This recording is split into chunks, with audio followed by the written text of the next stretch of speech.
भाई एक बहुत खुशी की बात है कि काफ़ी सारे वैज्ञानिक ऐसी बातें करने लगे हैं कि जिसको हम आध्यात्मिक कह सकते हैं। ये जो मैं न्यूरोलॉजी की बहुत ज़्यादा बात करता हूँ कि भाई ये न्यूरोट्रांसमीटर बनते हैं और ब्रेन के ये इलाके काम करते हैं इत्यादि इत्यादि।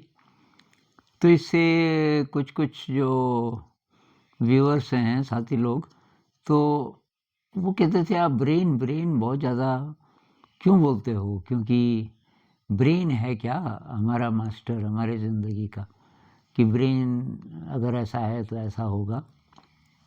और वो ठीक बोलते हैं। एक्चुअली ब्रेन तो रिसीवर है। जैसे आपके पास कोई रेडियो है तो वो रिसीव करके आपको देता है मैसेज, लेकिन वो मैसेज बना नहीं सकता। मैसेज है तरंगों में और वो उसको पकड़ता है। वैसे ही हमारा जो ब्रेन है वो मास्टर नहीं है, मास्टर है कॉन्शियसनेस, चेतना। अब ये बात हमको तो पता है, लेकिन अभी तक बोलते थे कि ये वैज्ञानिक नहीं है, लेकिन तो वो बात करो जो साइंटिफिक हो। तभी वैज्ञानिक बोलने लगे हैं ये बात।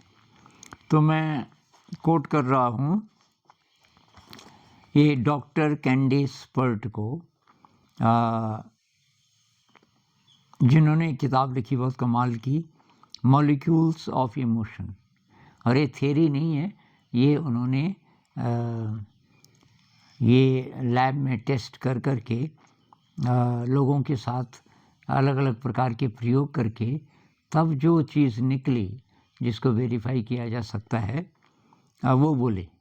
और इससे मतलब काफ़ी सारे वैज्ञानिक हिल गए ट्रेडिशनल वाले। तो कॉन्शियसनेस क्या है और अभी तक विज्ञान क्या मानता था।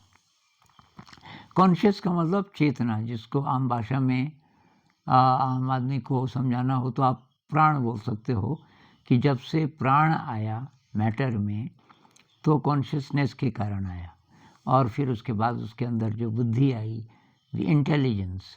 तो इंटेलिजेंस का सोर्स क्या है। अभी तक वैज्ञानिक ये मानते थे कि पहले पृथ्वी ये इनर्ट मैटर थी, मतलब इसमें प्राण नहीं था, और फिर यूनिसेलुलर एक कोशिका वाले प्राणी बने, ये बैक्टीरिया वगैरह वगैरह, और समुद्र में बने पहले, और फिर धीरे धीरे फिर और चीज़ें बनी, और फिर ये एम्फीबियंस बने, समुद्र और ज़मीन दोनों में रहने वाले। ऐसे ऐसी थेरीज आप पढ़ लेना, जरूरी नहीं कि वो सही हो, पर अभी तक कुछ कुछ उसको सही मानते हैं। उसके बाद और प्राणी बने और प्राणी बने, और उनमें दिमाग बढ़ता गया, अंत में इंसान बना। कहने का मतलब, और इंसान के अंदर ब्रेन बना। तो ये लोग अभी भी मानते हैं ज़्यादातर वैज्ञानिक कि ब्रेन प्रोड्यूसेस कॉन्शियसनेस। जब ब्रेन आया तो ब्रेन के कारण तब चेतना का जन्म हुआ। तो लेकिन हमारे उपनिषद तो पहले से कह रहे हैं कि जो मूल चीज़ है वो कॉन्शियसनेस है। और कॉन्शियसनेस को आप ब्रह्म कह लो, उसको आप ईश्वर कह लो, अल्लाह कह लो, कुछ भी कह लो, लेकिन जो ओरिजिनल कोई चीज़ थी, शक्ति थी या है, तो वो है कॉन्शियसनेस। और वो इन सब चीज़ों को जन्म देती है और उसके कारण फिर सब चीज़ें काम करती हैं। तो हमारा जो ब्रेन है उसका बिहेवियर, उसमें क्या क्या चीज़ें बनती हैं, वो ब्रेन फैसला नहीं करता। ब्रेन रिसीव करता है उस एनर्जी के किसी खास खास रूप को, मतलब वो एनर्जी ब्रेन से करवाती है। ऐसा एक्सपेरिमेंट से अब सिद्ध हो रहा है। कैंडिस पर्ट जी क्या कहती हैं, the divine is an energy all around us. उसको डिवाइन एनर्जी बोलती है। ये जो डिवाइन ऊर्जा है ये हमारे चारों तरफ है। It is the unifying stuff that is holding us together. यही वो ऊर्जा है जो हमको व्यवस्थित करके रखती है। उसके बाद ये भी बोलती है, your body is your subconscious mind. जिसको सबकॉन्शियस माइंड कहते हैं, वो खोपड़ी में नहीं है। अभी तक कंफ्यूज थे वैज्ञानिक कि सबकॉन्शियस कहाँ पे है।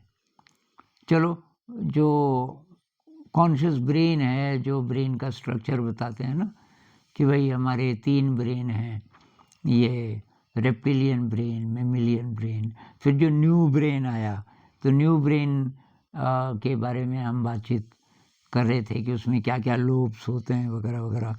ये फ्रंटल लोब है जिसके कारण हम बुद्धिमान हुए, मनुष्य, इत्यादि इत्यादि। पर सबकॉन्शियस कहाँ है? तो ये कहती है सबकॉन्शियस माइंड जो है वो आपका शरीर है, पूरे शरीर में फैला हुआ है। Your mind is in every cell of your body.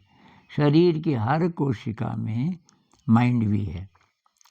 The brain is a receiver not the source. Brain जो है वो रिसीवर है, वो सोर्स नहीं है। तो ये बातें अब न्यूरोलॉजी में आने लग गई हैं। आजकल कुछ कुछ न्यूरोलॉजिस्ट इनलाइटनमेंट जब किसी को हो गया तो उसका ब्रेन कैसा होगा वो सब स्टडी कर रहे हैं। और अब वो कहने लगे कि थॉट भी कहाँ पे बनता है ये भी पता नहीं चल रहा। विचार कहाँ पे बनता है?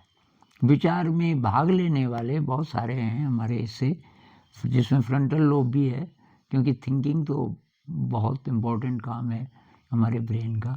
लेकिन वो एग्जैक्टली किस जगह पैदा होता है कोई नहीं कह सकता। और अब वो कह रहे हैं कि शायद ब्रेन उसको पकड़ता है और हम तक पहुंचाता है उस थॉट को, कोई भी थॉट हो, और उसका जो सोर्स है वो मिस्टीरियस है, उसका भी पता नहीं चल रहा है। तो ये मैंने पहले इसलिए बोला कि आज फिर मैं थोड़ा न्यूरोलॉजी की बात करने वाला हूँ। तो ये मत सोचना कि मेरा विश्वास ब्रेन पे है कि साहब ब्रेन मास्टर है। मास्टर नहीं है, लेकिन अभी हम पता कैसे करें? तो अभी हमारे पास, मतलब साइंस के पास एक ही तरीका है कि भाई ब्रेन में क्या हुआ। जो हम अच्छी क्वालिटीज़ की बात करते हैं तो ब्रेन में क्या क्या असर हुआ, बस वो यहीं तक पहुंच सकते हैं और ब्रेन से आगे नहीं पहुंच सकते। तो मैं 2 चीज़ें शेयर करना चाहूँगा आपके साथ।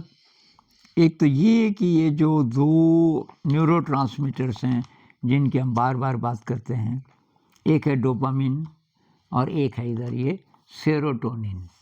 इन 2 की गड़बड़ से तमाम डिसऑर्डर होते हैं मेंटल। तो ये 2 मुख्य हैं। तो मैं ऐसे ही पता कर रहा था कि क्रिएटिविटी जिस इंसान में है उसके ब्रेन में कौन से केमिकल्स ज़्यादा होंगे। मेरा गेस था कि यही होंगे। उसी तरह ह्यूमिलिटी, विनम्रता, जो इंसान विनम्र है आपका ईगोइस्टिक का उल्टा, अहंकारी व्यक्ति का उल्टा ह्यूमिलिटी पे आज जरा और बात बाद में करेंगे। पर इसका मतलब, विनम्रता का मतलब कि अपने को आगे जो नहीं रखता कि जी मैंने किया, मैं स्पेशल हूँ, ये तो हुआ ईगो। और ह्यूमिलिटी का मतलब कि आप अपने को हाईलाइट नहीं कर रहे हैं। ग्रैटिट्यूड जिसको हिंदी में क्या बोलते हैं, कृतज्ञता। ग्रैटिट्यूड, किसी ने कुछ किया या किसी ने नहीं भी किया, जो हमें रोज़ उपलब्ध है। भाई सूरज की रोशनी उपलब्ध है, सांस उपलब्ध है, आज के दिन खाना है मेरे को उपलब्ध है, कपड़े हैं, सोने के लिए अच्छा बिस्तर है। तो इसके लिए हम ग्रेटफुल महसूस करते हैं क्या? तो ये ग्रैटिट्यूड की एक एक्सरसाइज भी है कि रोज़ जाग के उस समय भूल गए तो कभी भी दिन में ये मन ही मन में ग्रेटफुलनेस, जिस भी शक्ति को आप मानते हैं, ईश्वर हो, अल्लाह हो, वाहिगुरु हो, जीसस हो, जो भी है, या कोई भी नाम न लो चाहे, लेकिन ग्रैटिट्यूड, हे ब्रह्मांड आप ये सब मुझे दे रहे हो, आई एम ग्रेटफुल। अच्छा, प्रेयरफुलनेस, जब प्रार्थना के भाव में हम होते हैं, वह जैसे पूजा के समय हो सकते हैं या कभी भी अंदर ही अंदर ये फीलिंग है डिवोशन की, प्रेयरफुलनेस जिसको बोल सकते हैं। एक मेडिटेशन, एक म्यूज़िक जिसमें आप बहुत खो गए, और इंस्ट्रूमेंटल म्यूज़िक खासकर। तो ब्रेन में क्या होता होगा इनसे? इन सब में मुझे एक चीज़ कॉमन लगी, कॉमन भी और प्रोमिनेंट भी, और वो है कि इनमें से कैसी भी आपकी स्थिति है, ये दो न्यूरोट्रांसमीटर्स बहुत ज़्यादा मात्रा में होंगे आपके ब्रेन में, डोपामिन और सेरोटोनिन। ये बात मुझे पता चली। अब आप बोलोगे कि ये दोनों तो मिल जाते हैं सप्लीमेंट, उससे नहीं होगा, सप्लीमेंट से नहीं होगा। ये तो आपके अंदर जब पैदा हों, और ये पैदा कैसे होते हैं? इन्हीं चीज़ों से पैदा होते हैं, इन्हीं चीज़ों से। ये कम होगा तभी तो नहीं है ज़्यादा, और ये ज़्यादा मात्रा में नहीं होंगे तो इसका एक्सट्रीम तो ये है कि मेंटल डिसऑर्डर हो जाएगा कोई ना कोई। अल्जाइमर्स डिजीज़ है, ये बाइपोलर है, ये डिप्रेशन है, मानसिक कोई बीमारी हो सकती है। बीमारी नहीं भी हुई तो आपके अंदर ये नेगेटिव इमोशन ज़्यादा हो सकता है कि बहुत गुस्सेबाज हैं, ये बहुत उदास हैं, बहुत निराश हैं, किसी चीज़ में रस नहीं है, कभी कभी आत्महत्या की सोचते हैं, बहुत खीज होती है, झल्लाहट होती है इत्यादि। ये जो नेगेटिव इमोशन है वो ज़्यादा होंगे। तो इनको बढ़ाने का भी तरीका यही है। इनका अभ्यास करना पड़ेगा ना, creativity, humility, gratitude, prayerfulness, meditation, music. अब इनकी हिंदी तो आप जानते ही हैं ना, मैं हिंदी नहीं बोल रहा हूँ इनकी। तो डोपामिन और सेरोटोनिन। अब आज इनमें से एक की बात थोड़ा ज़्यादा करेंगे, वो है विनम्रता की, ह्यूमिलिटी, क्योंकि इसका अभ्यास करना थोड़ा आसान है हमारे लिए। अब क्रिएटिविटी में भी, अब जैसे मैं बोलता हूँ संगीत सीखो, इंस्ट्रूमेंट सीखो, लंबा काम है, मतलब इंस्ट्रूमेंट सीखने में आपको कई महीने भी लग जाएंगे। विनम्रता का अभ्यास आप रोज कई बार कर सकते हो। विनम्रता का मतलब क्या है कि जब अहंकार आता है, मैं की भावना, उसको मत एक्सप्रेस करो। जैसे कोई अच्छा काम हुआ, आपने कोई नहीं था किचन में, बहुत गंदा था। अब सुबह मान लीजिए कि मैं गया किचन में खाने के बाद, नाश्ते के बाद, और मैंने देखा कि यार काफ़ी गंदा है, बोला भी नहीं चाहे पर दिखा। उसके बाद मैं फिर गया 1 घंटे बाद, और वहाँ एकदम साफ। मैं बहुत इम्प्रेस हुआ, यार किसने किया होगा। अब वहाँ 2-3 लोग हैं जिनमें से एक ने साफ़ किया। अब 2 अप्रोचेस हो सकती हैं। एक तो जिसने साफ़ किया वो सीधे से बोले कि पता है क्या, मुझे 1 घंटा लगा साफ़ करने में, इतना गंदा किया हुआ था, और मतलब काफ़ी कुछ कि भाई कैसे, मतलब मैंने कितना अच्छा काम किया। दूसरी अप्रोच है कि नहीं बोला, आपने साफ़ किया, आप चुप रह गए। अब आप ही को अगर पूछा जाए भाई किसने किया, तो आप बोल सकते हो किसी ने भी किया, हो गया, बस साफ हो गया। तो आप नहीं बोल रहे, उससे क्या होगा, आपकी शक्ति बढ़ेगी।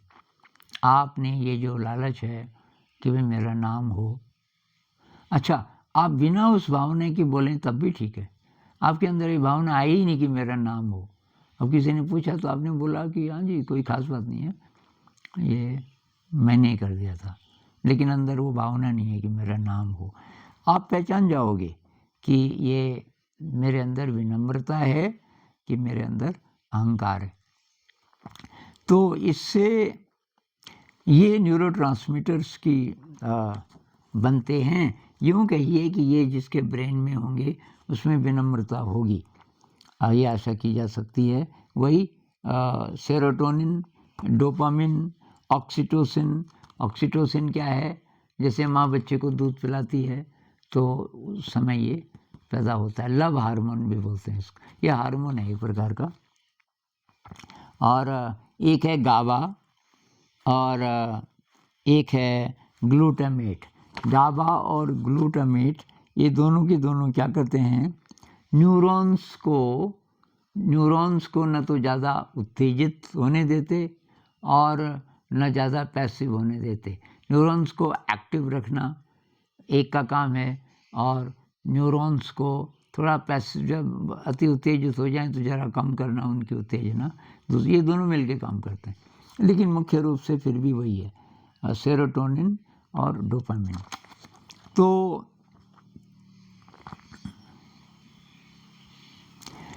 इसमें और गहरी बात ये है कि जब जब हमें दूसरों के एप्रिसिएशन की ज़रूरत पड़ती है तब तब विनम्रता ज़रा कम है।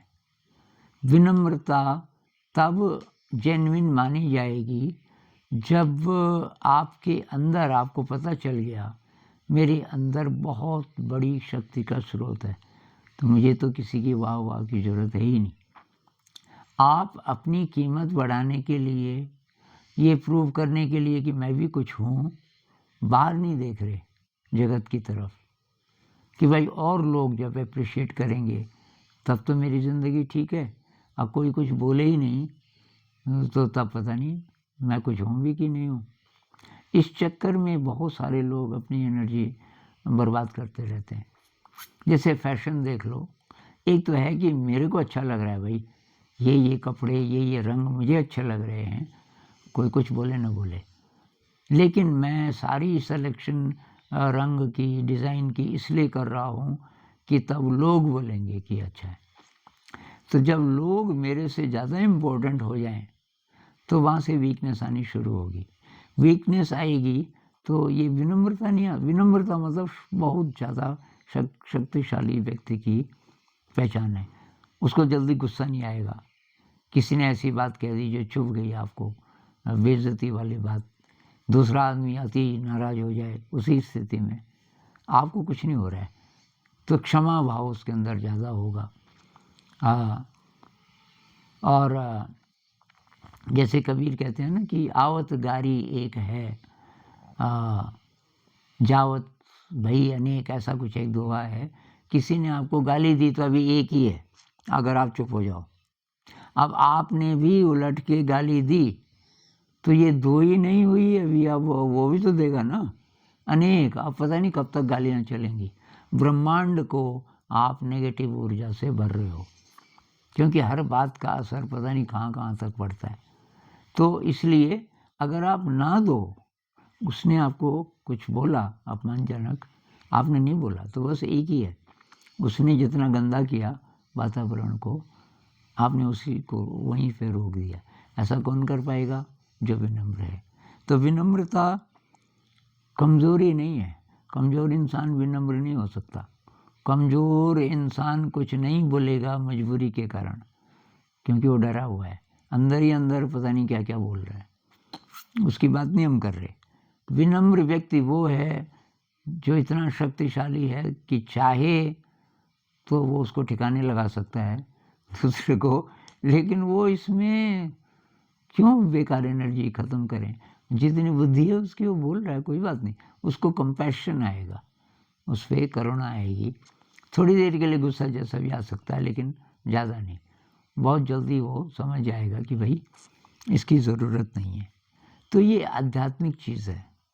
विनम्रता बहुत बड़ा आध्यात्मिक गुण है और ये शक्तिशाली व्यक्ति की पहचान है, जो संसार पे डिपेंड नहीं कर रहा है, क्योंकि उसके अंदर परमात्मा है। परमात्मा कह लो, अल्लाह कह लो, या कुछ कोई नाम न दो, ब्रह्म है, मतलब शक्ति का स्रोत मेरे अंदर है। ये सारी बात दरअसल यही है। आध्यात्म में सारी बात ये है कि हम अगर आध्यात्म के रास्ते पे आगे बढ़ रहे हैं, हम अपने अंदर की शक्ति के स्रोत की ओर बढ़ रहे हैं। जैसे जैसे हम अंदर की ओर प्रोग्रेस करेंगे, हमें संसार के एप्रिसिएशन की ज़रूरत नहीं पड़ेगी। हम वहाँ अच्छा कर्म करेंगे, पहले से कई ज़्यादा काम कर देंगे और बहुत अच्छा काम करेंगे, लेकिन इसलिए नहीं कि इसके बदले में कुछ मिलेगा। एप्रिसिएशन की ज़रूरत नहीं होगी। इस पर फिर कभी बात करेंगे। नमस्कार।